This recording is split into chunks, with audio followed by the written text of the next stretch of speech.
Chapter 5. Again.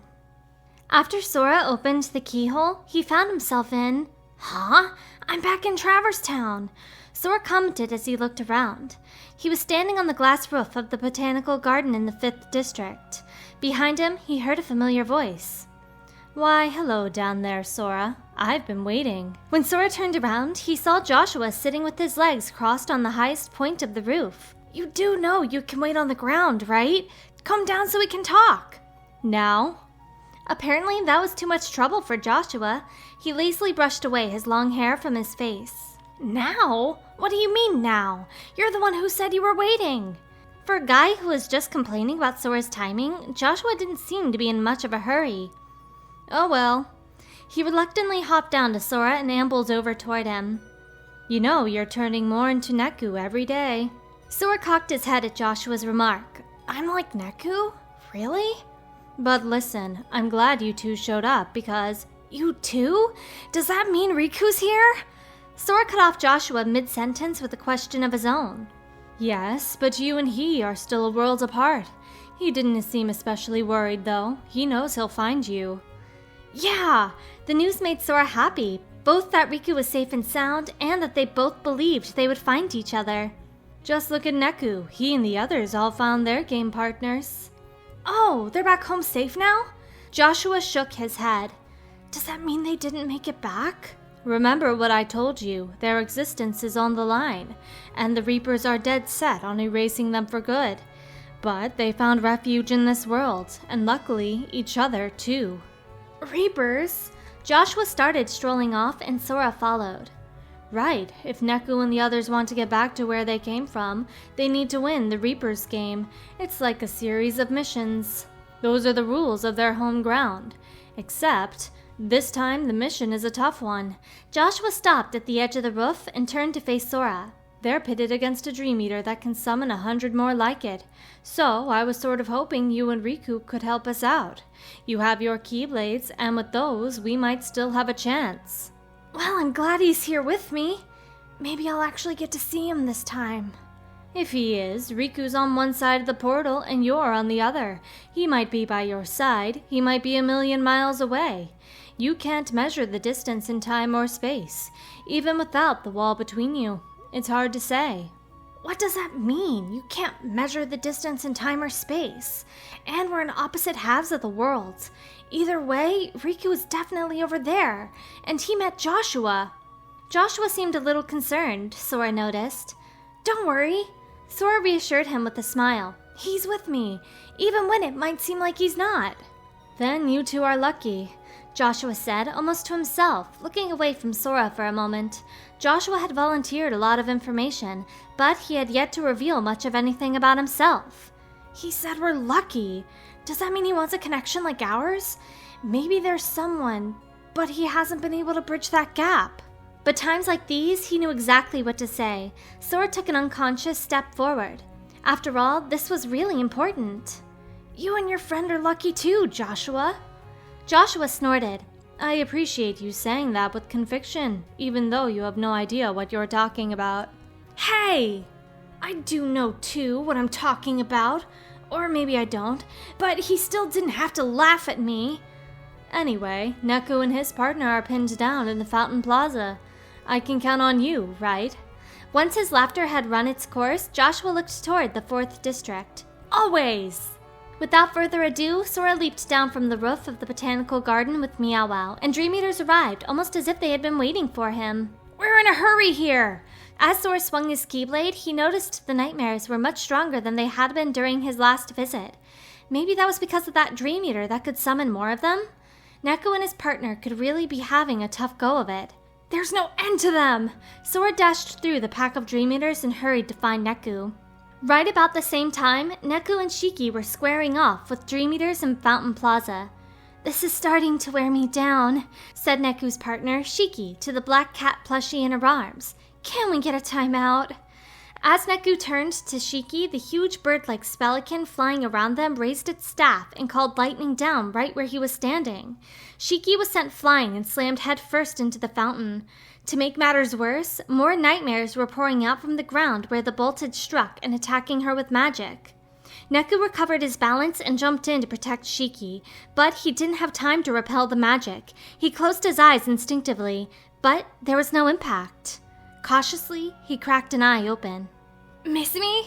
Sora? I'll take it from here. Several more Dream Eaters appeared in front of Sora and shuffled this way and that, as if they were figuring out the right time to strike. No, I don't need your help. Course you do. Where are your Dream Eaters? How else can you fight? Sora countered. I don't need them anymore. Oh, so Neku found his partner. But that just means he needs my help more than ever. Oh, right, your partner. Well, don't you want to make it out of the game? Who's going to help her if you get hurt? Sora offered his opinion. The tension finally left Neku's shoulders. Okay, you win. I'll let you do the sweating. Once Sora was sure that the two had gotten away safely, he turned back to the Dream Eaters and got his Keyblade back into position. Overhead, Spelican brought down its staff again, and the blast of magic struck the ground and created an arcane square that brought with it a fresh wave of Dream Eaters. Bring it on! Sora started with the newly summoned creatures, then dashed around the Fountain Plaza with Meow Wow and wiped out the rest. Is that it? Sora asked, catching his breath. Meow. Next to him, Meow Wow barked, or maybe meowed, at the sky. Spelican had been watching Sora's battle, and now it was disappearing into the glowing portal it had summoned. He got away, Sora said with chagrin, just as Neku and Shiki returned. Sora, Neku called. Sora turned around and recognized the girl next to him. So you must be Neku's partner. She was the girl who had been with Riku on the other side of this world, back during his last visit to Traverse Town. Yeah, I'm Shiki. Nice to meet you. Neku told me all about you. Cool, but you should have seen him. He looked everywhere for you. Sora recalled how worried Neku had been when he was searching for Shiki after they first met. He'd been determined to go back to his world with his partner. But Neku hurriedly stopped him short. Hey, Sora, stop talking. What? Why? You said you need her, Sora replied. That's a good thing. Shiki laughed at Neku's mild panic. That's sweet, Neku, she said. I need you to stop annoying me. Neku looked away and played with his bangs. Was he blushing? Well, I still think it's sweet. It's nice to be needed, the girl said as she tenderly cradled a stuffed plushie named Mr. Mew. I'm sorry. Is this a bad time? Joshua arrived in the plaza, and he was speaking a bit more quickly than usual. Because that Dream Eater we're after has retreated to the other imagining of this world. Other imagining? Sora asked back. You mean where Riku is? Yes, he and our other friends will do what they can.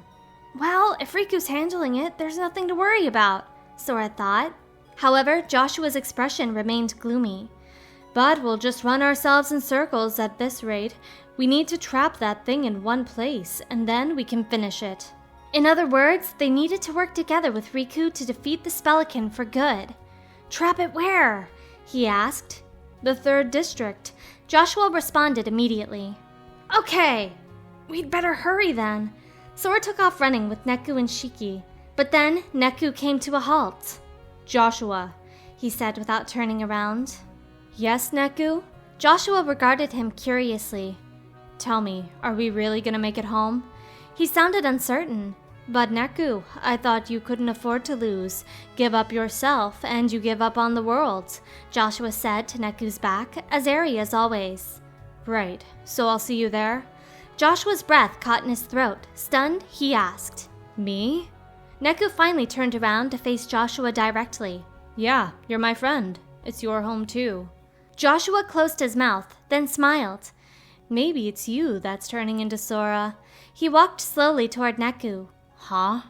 Thanks. With that, Joshua set off in a different direction from Sora and Shiki, while Neku took off running after his friends. Neku caught up to Sora and Shiki in the 1st district, where the two of them had just finished off a group of Dream Eaters. Where were you, Neku? Don't worry about it. He averted his eyes at Shiki's question. What would you do if I got hurt after you left me all alone? She complained. Sora's here, isn't he? Yeah, leave it to me! Shiki was clearly upset with Neku, but she couldn't hold back a giggle at Sora's eager reply. You're funny, Sora. Huh? How so? Sora tilted his head, unsure what was so funny. She giggled again and hugged Mr. Mew. You're Riku's friend, right? she said, eyeing him. Oh yeah, you were with him. Sora remembered how he'd seen Riku Ashiki and the man in the black coat in the 5th district. He saved me, but you two are nothing alike. Shiki leaned in close to Sora's ear and whispered, You know, Neku and Riku are really similar. Huh? Surprised, Sora looked at Neku. Now that you mention it, I can see it. They're both a little prickly sometimes, but they have a heart of gold underneath. Why are you staring at me?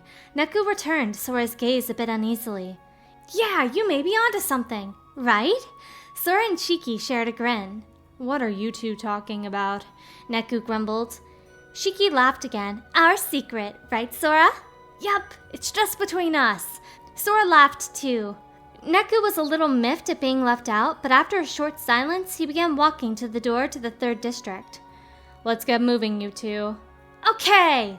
Sora and Shiki both shouted before dashing past Neku. Hurry up, Slowpoke! Hey, wait for me! No sooner had the trio opened the door to the 3rd district than a glowing orb appeared in the middle of the street. It was a portal. Sora jumped ahead of his companions and into the center of the district, adjusting his grip on his Keyblade as soon as he landed. Spelican emerged from the sphere. If it was showing up here, that meant Riku must have been successful on the other side. I got it, Riku! Sora shouted. Then Joshua, who had arrived in the 3rd district at some point, called down from the roof of a building. It's working! He pulled through for us! Spelican waved downward with its staff, causing several magic squares to appear on the ground where Dream Eaters emerged. Neku shouted, We'll handle things here. You take care of the boss. Will do! Shiki and Neku dashed off, leading the other Dream Eaters away until Sora was facing Spelican one-on-one. But the Dream Eater waved its staff yet again, and this time an even larger magic square arose. What appeared from it was Hako Monkey, the massive simian Dream Eater Sora had faced in Traverse Town before. You can summon that too? Sora exclaimed in surprise, but he didn't stop moving. He gripped his Keyblade tightly and charged toward Hako Monkey. I know his tricks, so this guy should be way easier than a brand new nightmare, as long as he hasn't gotten any stronger. Sora swung his Keyblade up from near Hako Monkey's feet and landed a blow. As it stumbled back, he hopped onto the Dream Eater's big knee and sprang up high into the air. His Keyblade extended, he dropped straight onto the monster's head. I've gotten stronger too! Sora had opened the keyholes of 3 worlds since the last time he fought Hako Monkey. He was much more formidable than back then. He wasn't going to lose. Hako Monkey fell with a howl. But before Sora could even take a breath, Spelican reappeared in the center of the plaza. Sora closed in to attack it, and the barrier around it made attacks impossible, probably a protect spell. With its defenses impenetrable, Spelican raised its staff aloft. The next magic square called forth Wargoyle, the Dream Eater Sora had fought in Quasimodo's world. Let's do this! Sora hopped onto Meow Wow ever by his side and bounded high into the air to take care of Wargoyle from above. Next! Having finished off Wargoyle in a single go, Sora readied himself for the next Dream Eater. Spelican had been summoning boss-tier nightmares from each of the worlds, so it was easy to imagine what the last one would be. Unfortunately, Sora's expectations were off. What arose from Spelican's magic square was Char Clobster, a huge Dream Eater that resembled a red crayfish. Hey, I was expecting the guy who froze Monstro! Char Clobster was similar enough to Chill Clobster that they could be twins. Except for their different colors. Chill Clobster had a blue shell and icy spells powerful enough to freeze Monstro solid. Char Clobster was red, which means Blizzara! Sora sprang upward and tried casting Blizzara, an ice spell, from the air. The ice from his Keyblade hit the Char Clobster near its face, causing it to raise its pincers in rage. Ice magic worked just as well as he'd expected. The nightmare slammed its claws into the ground, but Sora rolled out of the way, enchanted his Keyblade with an ice spell, and then threw it. A Keyblade bolstered with the element of ice proved more effective on its tough shell than a regular attack. The Keyblade struck home, and part of Char Clobster's red face turned blue. The instant his Keyblade returned to him, Sora leaped and broke the creature's shell. Char Clobster fell still and eventually faded away. Okay, next! Sora landed and waited for his next foe to arrive, but instead a keyhole to one of the doors of sleep rose in the air. Spelican soared upward and fled into it.